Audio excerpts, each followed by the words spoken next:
Hello student, आज के हम इस वीडियो में व्यंजन संधि के चतुर्स्व संधि, अनुस्वार संधि और परस्वर्ण संधि के बारे में पढ़ेंगे। इससे पहले के हम वीडियो में शचुत्व, षटुत्व और जशत्व संधि के बारे में पढ़ चुके हैं।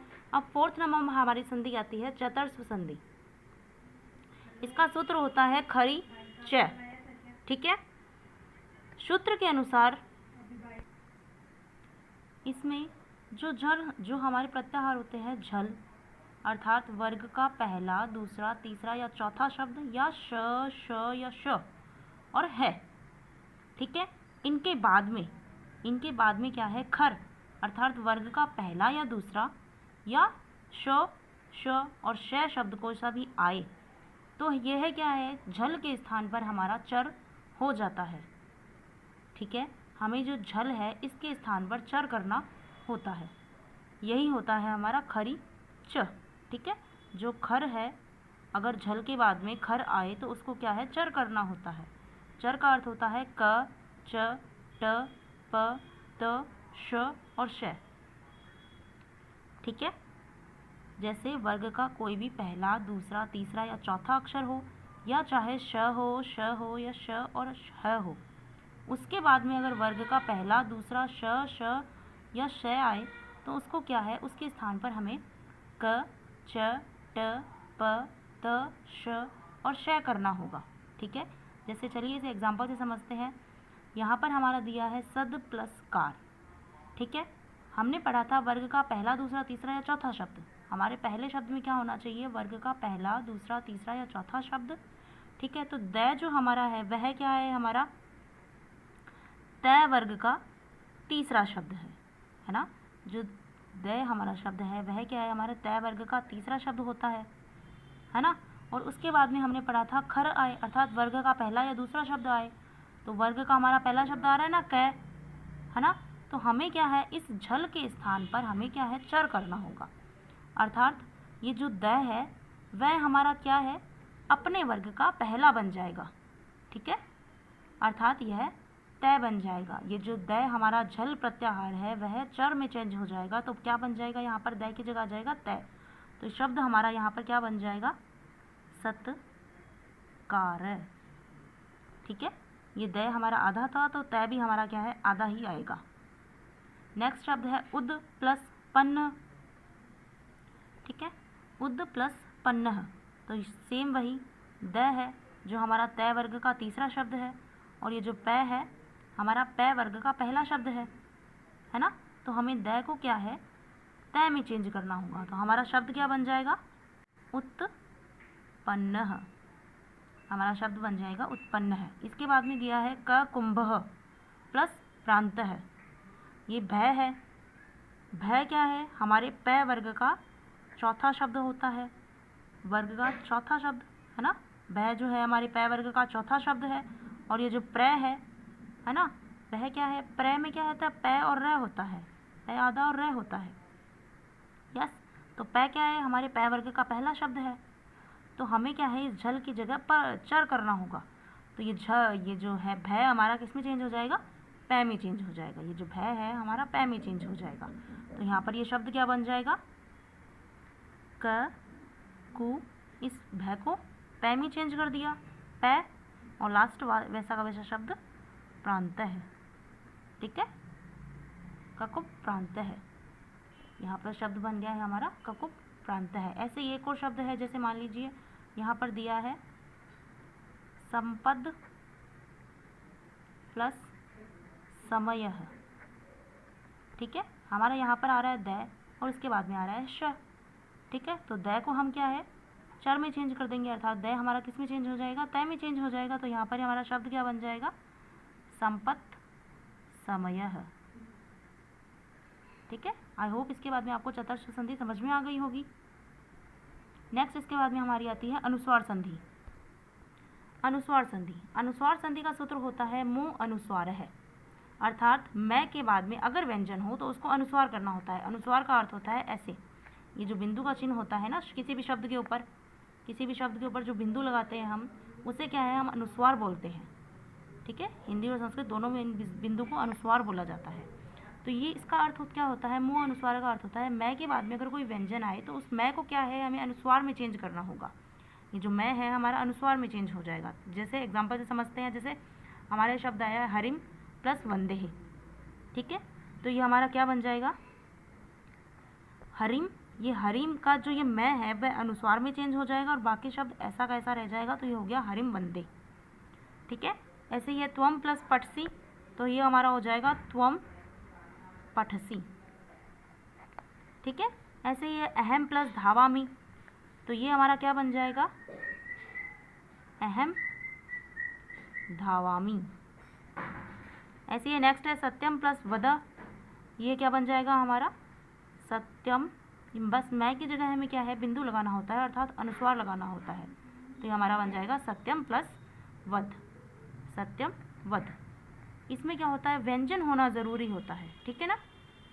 मैं के बाद में अगर व्यंजन हो तभी उसको अनुसार होगा, अगर मैं के बाद में कोई भी स्वर आए तो उसको अनुसार नहीं होगा, ठीक है।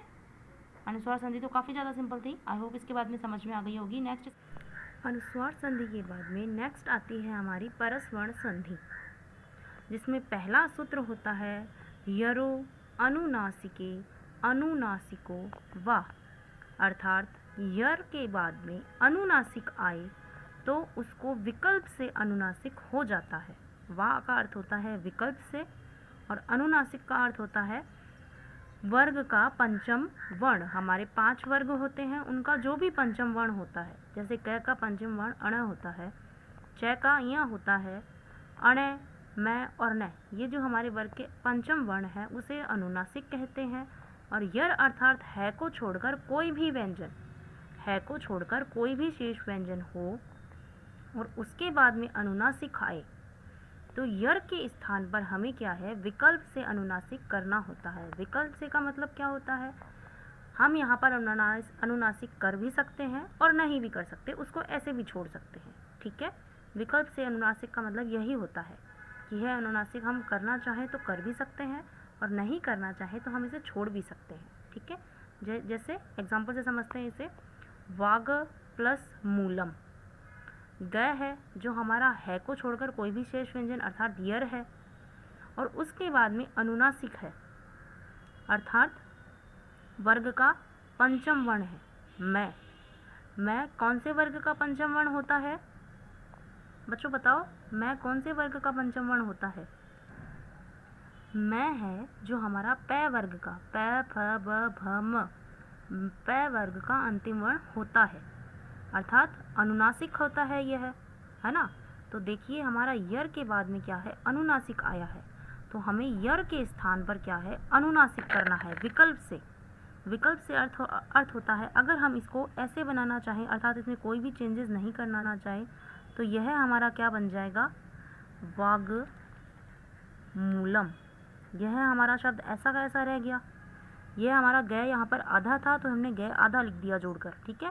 और अगर हम इसको अनुनासिक करना चाहें तो यह हमारा क्या बन जाएगा, गय के स्थान पर हमारा अनुनासिक होता है विकल्प से, गय का अंतिम वर्ण क्या होता है अड़, तो यह हमारा बन जाएगा वग मूलम,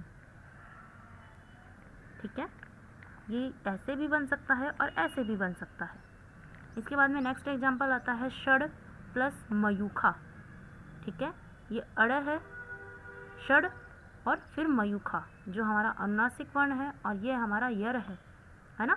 तो यर के बाद में अनुनासिक आए तो हमें यर के स्थान पर क्या करना होता है अनुनासिक करना होता है। ये जो अड़ है च छ ज झ ट ठ ड, है ना, ट ठ ड अड़। ये जो हमारा ड है वह ट वर्ग का शब्द है और ये मैं है जो हमारा कौन से वर्ग में आता है पै वर्ग का अंतिम शब्द है अर्थात हमारा अनुनासिक है। तो यह हमारा ड है जो ट वर्ग का अंतिम शब्द बन जाएगा अर्थात यह क्या बन जाएगा ट ठ ड ढ अण, तो यह हमारा अण बन जाएगा। तो हमारा यहाँ पे शब्द क्या बन जाएगा, अगर हम इसको ऐसे ही बनाना चाहें तो ऐसे ही बन सकता है। यह हमारा ऐसे ही बिना कोई चेंजेस करे क्या बन जाएगा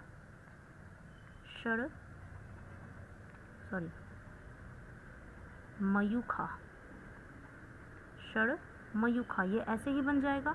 और अगर चेंजेस करके बनाना चाहें तो ये हमारा अड़ है जो अपने अंतिम वर्ण में चेंज होकर क्या बन जाएगा अणे, और बाद में मयूखम, मयूखा, ऐसा का ऐसा आ जाएगा। ठीक है।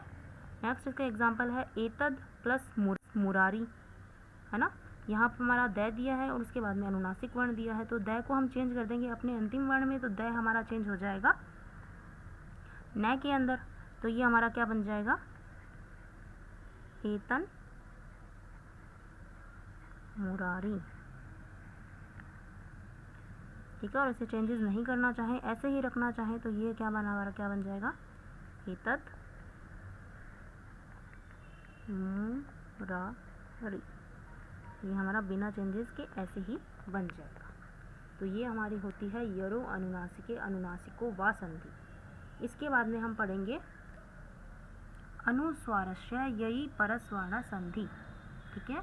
हमने इससे पहले पढ़ी थी यरो अनुनासिके अनुनासिको वा संधि, अब हम पढ़ेंगे अनुस्वारस्य ययि परस्वर्ण संधि। ठीक है।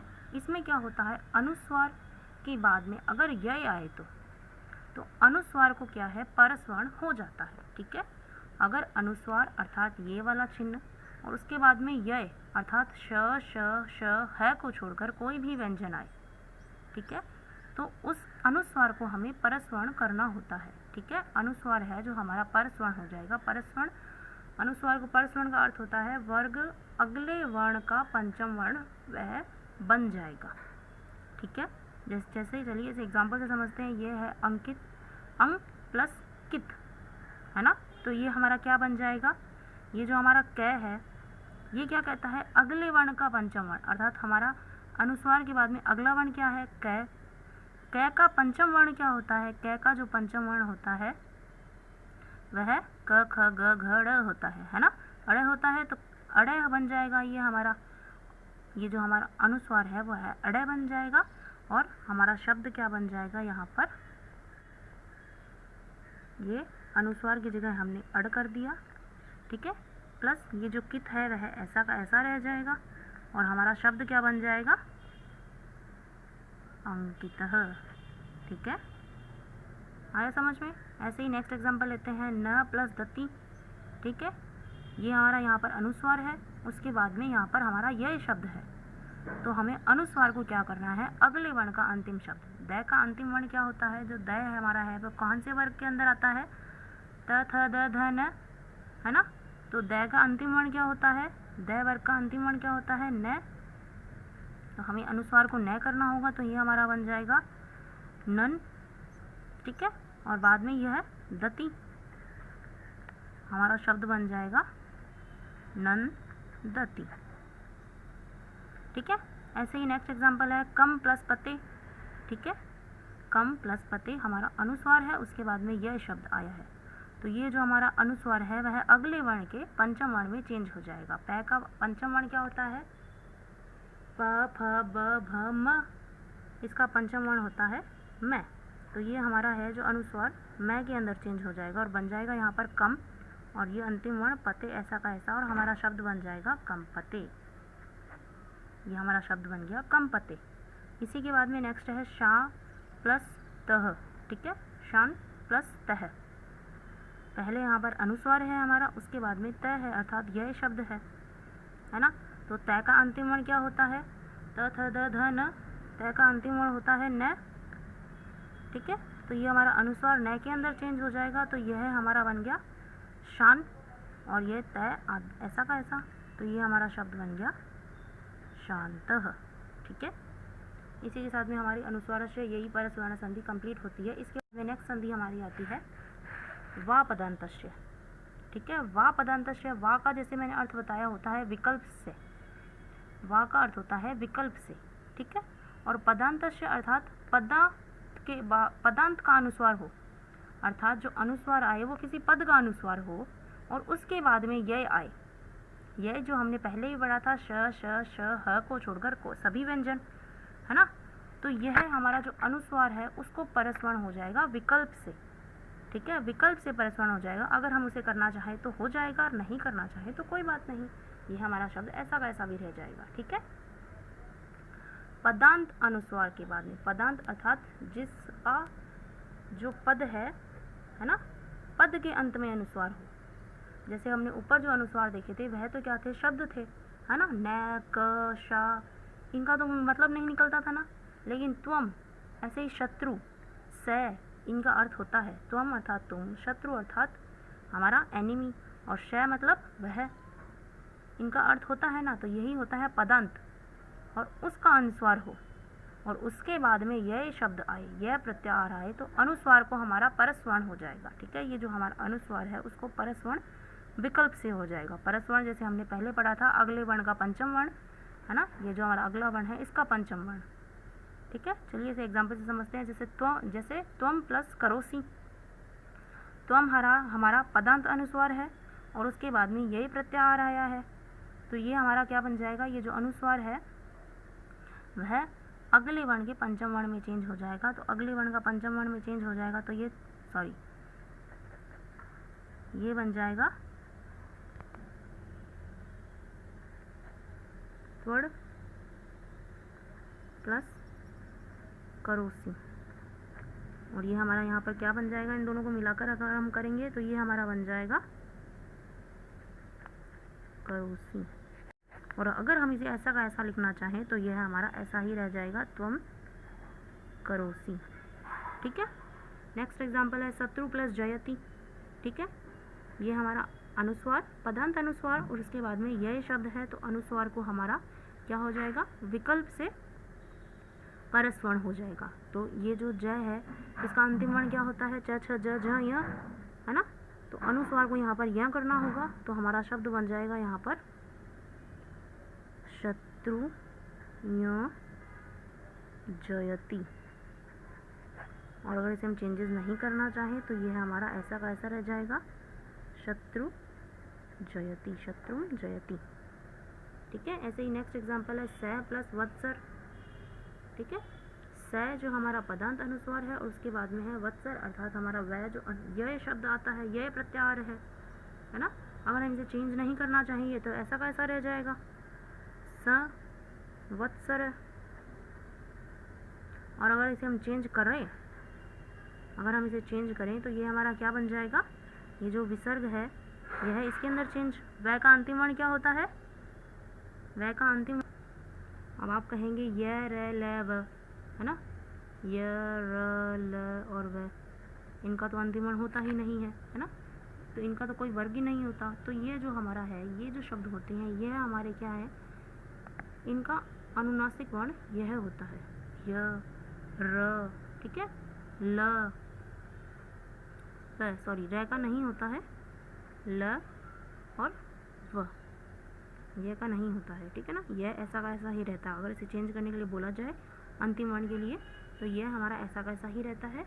बाकी यह को यहाँ में चेंज करता है, ल को ल में चेंज करता है और वह को वह में चेंज किया जाता है। अर्थात ऐसे शब्द जो नाक और मुँह दोनों से बोले जाए उनके अंदर चेंज कर दिया जाता है। तो यह हमारा चेंज हो जाएगा वह, ये जो हमारा अनुस्वार है ये हमारा चेंज हो जाएगा व, और बाकी वत्सर है ऐसा का ऐसा आ जाएगा। ठीक है, आई होप इसके बाद में आपको वा पदार्थांशय और अनुस्वाराशय यही परस्वर्ण में समझ में आ गया। इसके बाद में नेक्स्ट आता है प्रत्यय भाषायाम नित्यम। ठीक है, अर्थात यर के बाद में प्रत्यय का अनुनासिक हो। प्रत्यय का अनुनासिक अर्थात किसी प्रत्यय शब्द से बना हुआ अनुनासिक वर्ण हमारे पास हो, अनुनासिक पद हमारे पास हो, तो वह होता है प्रत्यय का अनुनासिक। तो यर के स्थान पर हमें ये जो यर होता है उसके अनुसार पे हमें अनुनासिक करना होता है। ठीक है, यर अर्थात है को छोड़कर सभी व्यंजन, उसके बाद में प्रत्यय का अनुनासिक हो तो उसके यर के स्थान पर हमें नित्य अनुनासिक करना होता है। यही होता है हमारा प्रत्यय भाषायाम नित्यम। ठीक है, जैसे एग्जाम्पल से समझते हैं इसे हम, तद प्लस मात्रम दिया हुआ है। तद ये जो हमारा यर शब्द आ गया, ठीक है को छोड़कर कोई भी व्यंजन होगा तो वो हमारा यर हो जाएगा। और मात्रम जो हमारा मात्रच प्रत्यय से निकला शब्द है, मात्रच प्रत्यय होता है उसी से हमारा शब्द बनता है मात्रम। तो ये हमारा क्या हो गया, प्रत्यय का अनुनासिक शब्द हो गया मैं, है ना। तो यह जो यर है वह क्या है, नित्य अनुनासिक हो जाएगा। नित्य अनुनासिक का अर्थात अनुनासिक जैसे हमने पहले पढ़ा था कि पांचों वर्ग का अंतिम वर्ण है ना, तो द का अंतिम वर्ण त थ द ध न, द का अंतिम वर्ण न होता है ना। तो ये हमारा शब्द क्या बन जाएगा, तन मात्रम। यर के स्थान पे हमने पढ़ा था नित्य अनुसार अनुनासिक करना है, तो यर के स्थान पे हमने न कर दिया, द के स्थान पे न हो गया और मात्रम ऐसा का ऐसा रह गया। ठीक है, तो हमारा शब्द बन गया तन मात्रम। ओके, अब ऐसे ही नेक्स्ट एग्जांपल है चिद प्लस मयम। ये जो मयम शब्द है वह हमारा मयद प्रत्यय से निकला है और इससे पहले हमारा यर है अर्थात है को छोड़कर कोई भी व्यंजन है, तो ये हमारा द फिर से किसी में चेंज हो जाएगा, द हमारा अपने वर्ग के पांचवें वर्ण में चेंज हो जाएगा, तो द त थ द ध न, तो ये हमारा द न के अंदर चेंज हो जाएगा और हमारा शब्द बन जाएगा चिन्ह मयम। ये हमारा होता है प्रत्यय भाषायाम नित्यम। ओके, अर्थात यर के बाद में प्रत्यय का अनुनासिक हो तो यर के स्थान पर नित्य अनुनासिक हो जाएगा, नित्य अर्थात जरूर से अनुनासिक हो जाएगा। इसके बाद में नेक्स्ट आता है तोरली। तोरली संधि। तोरली संधि के अंदर क्या होता है, अगर तय वर्ग के बाद में लकार हो, तय वर्ग अर्थात त थ द ध न, तय वर्ग में हमारे जो शब्द आते हैं त थ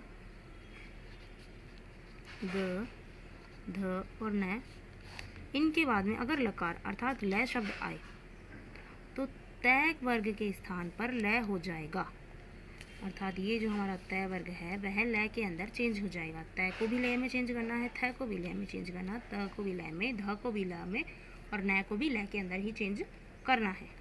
ठीक है, जैसे एग्जाम्पल से समझते हैं, देखो तद प्लस लय आया है, द के बाद में हमारा लय आया है, द जो हमारा तय वर्ग का शब्द है और उसके बाद में लय आया है, तो हमें इसके द के स्थान पर क्या करना है, लय करना है। तो ये हमारा क्या बन जाएगा, द के स्थान पर लय हो गया, तो ये हमारा बन जाएगा तल लयः। ठीक है, ऐसे ही नेक्स्ट है जगत प्लस लय। त है, इसके बाद में लय आया है तो तय को लय करना होगा, ये हमारा बन जाएगा जगल लयः। ऐसे ही नेक्स्ट है विद्वान प्लस लिखती। न, इसके बाद में लय, तो न को हमें लय में चेंज करना होगा, तो हमारा बन जाएगा क्या, विद्वाल, और ये लय इसी के नीचे आ जाएगा लिखती। ठीक है, विद्वाल लिखती। इसके साथ में हमारी तोरली संधि अर्थात हमारी जो परस वर्ण के अंदर पांचों भेद होते हैं, जिसमें हमने पहला पढ़ा था, पहला क्या पढ़ा था हमने, यरो अनुनासिके अनुनासिके वा। दूसरा पढ़ा था प्रत्यय भाषायाम नित्यम। तीसरा अनुस्वारस्य यही परस्वर्ण है। चौथा वा पदांतस्य, और पांचवा हमारे तोरली संधि पढ़ी थी। इसी के साथ में हमारी परस्पर संधि भी कंप्लीट होती है और हमारा व्यंजन संधि का जो भाग चल रहे हैं वह भी कंप्लीट होते हैं। आई होप इसके बाद में आपको व्यंजन संधि समझ में आ गई होगी। नेक्स्ट वीडियो हम विसर्ग संधि के बारे में बात करेंगे। ओके, धन्यवाद।